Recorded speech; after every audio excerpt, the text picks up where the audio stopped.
Defender, goalkeeper কিংবা কোচের ভুলভাল সিদ্ধান্তে কপাল পুড়ল বাংলাদেশের। শক্তিশালী ভিয়েতনামের বিপক্ষে লড়াই করলেও তেমন ভাবে প্রতিরোধ করতে পারেনি হাভিয়ার কাবরেরার শিষ্যরা। হামজা সমিতিরা লড়াই আভাস দিলেও বাকিদের ব্যর্থতায় কপাল পুড়ে টাইগারদের। পুরো ম্যাচে ছিল কোচের একাধিক বিতর্কিত সিদ্ধান্ত। ভিয়েতনামের বিপক্ষে বাংলাদেশের এমন পারফরমেন্স নিয়ে বিস্তারিত থাকছে রিপোর্টে। র্যাঙ্কিংয়ে ৭৮ ধাপ এগিয়ে সবশেষ এমন শক্তিশালী প্রতিপক্ষের বিপক্ষে কবে খেলেছিল বাংলাদেশ ফুটবল দল তা খুঁজতে লাগবে পুরনো ইতিহাসের বই। তবে ভিয়েতনামের বিপক্ষে শুরুর একাদশে অধিনায়ক জামাল ভুঁইয়া এবং শেখ মুরসালিনের না থাকা অবাক করেছে সবাইকে। ম্যাচের শুরু থেকেই চাপে ছিল সফরকারী বাংলাদেশ। মাত্র ২ মিনিটে এগিয়ে যেতে পারত ভিয়েতনাম, কিন্তু হামজার কল্যাণে সেখানে বেঁচে যায় তারা। খানিক পরে কোনো মতে গোল বাঁচায় বাংলাদেশ। একের পর এক আক্রমণে দিশেহারা হয়ে পড়ে টিম টাইগার্স। ম্যাচের ৮ মিনিটে কর্নার কিক পায় প্রতিপক্ষ ভিয়েতনাম। সেখান থেকে নেওয়া কিকে শুরুতে মিস করলেও জায়ন আহমেদ গোল বাঁচাতে গিয়ে উল্টো আত্মঘাতী গোল করেন, যার ফলে পিছিয়ে যায় বাংলাদেশ দল। এরপর আরো বেশি ছন্নছাড়া হয়ে পড়ে সফরকারীরা। মাঝে একবার গোলকিপার শ্রাবণের ধীরতায় বেঁচে গেলেও ১৮ মিনিটে সেকেন্ড ভারে ফাঁকা জায়গায় বল পেয়ে ব্যবধান দ্বিগুণ করেন ভিয়েতনামের পাম সুয়ান মান।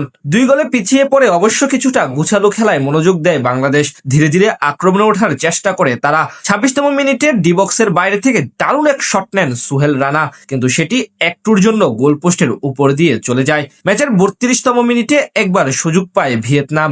এবার ডি বক্সের ভিতর থেকে বাঁকানো শট হাত দিয়ে আটকে দেন গোলকিপার মেহেদী হাসান শ্রাবণ। ৩৮তম মিনিটে আরো একবার ফাম্বল করে বাংলাদেশের ডিফেন্ডাররা।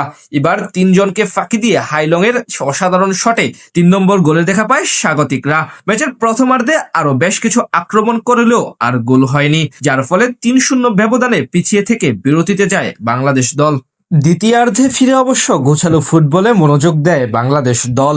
বল পজিশন এগিয়ে রাখতে মাঠের দখল নেয় তারা। পজিশন ওয়েতে খেলে আক্রমণে ওঠার চেষ্টা করলেও ভিয়েতনামের রক্ষণ ভেদ করতে পারছিল না হামজা চৌধুরীরা। ৬৮তম মিনিটে একবার অ্যাটাক করে স্বাগতিকরা, কিন্তু সেই শট চলে যায় পোস্টের বাইরে দিয়ে। খানিক পরে আরো একবার নিজেদের ভুলে গোল বঞ্চিত হয় তারা।